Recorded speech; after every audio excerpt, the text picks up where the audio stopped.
Mucho gusto, les saluda el doctor Juan Bautista Frías Guerra, médico internista, experto líder en salud integral de la EPSI ANAS-Guayú.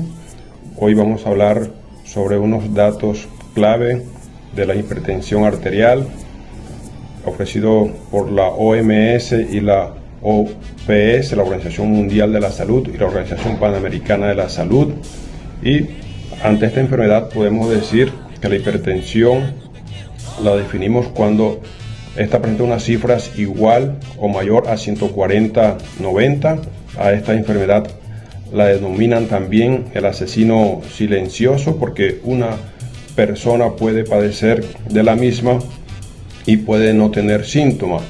La hipertensión arterial está considerada como el mayor riesgo para muerte por enfermedad de origen cardiovascular.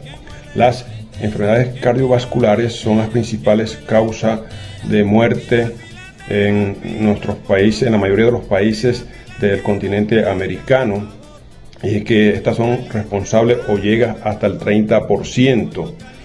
El alto consumo de sal, el bajo consumo de frutas y vegetales, el uso nocivo de alcohol e inactividad física son los principales factores para que una persona padezca de hipertensión arterial. La presión arterial, junto con el consumo de tabaco, la obesidad, la diabetes y el colesterol, aumenta más el riesgo de padecer alguna enfermedad cardiovascular. Por lo menos el 30% de nuestros países en el continente americano tienen presión arterial alta, y como el 50% no saben que padecen de hipertensión arterial, y que este porcentaje de 30% en algunos países puede subir a 48% en otros países. Está demostrado que las personas con menos recursos económicos tienden a tener más riesgo de padecer enfermedad cardíaca y accidentes cerebrovasculares, y tienen menos acceso a las medidas preventivas e incluso al tratamiento.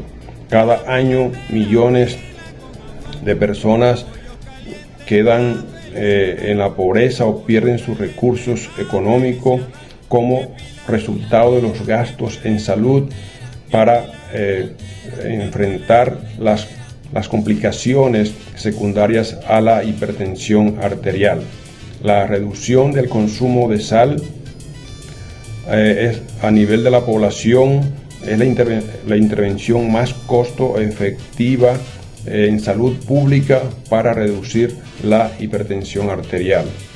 La reducción de sal, combinada con una reducción en el consumo de tabaco, podría prevenir un estimado de 3.5 millones de muertes en nuestros países del continente americano en los próximos 10 años. Como último consejo, les recomendamos que acuda a consulta con su médico para que éste le diagnostique o le descarte si usted padece o no de hipertensión arterial, sobre todo si tiene o no tiene síntomas. Recuerde que esta es una patología que la denominan el asesino silencioso, que puede estar alta y podemos estar completamente asintomáticos.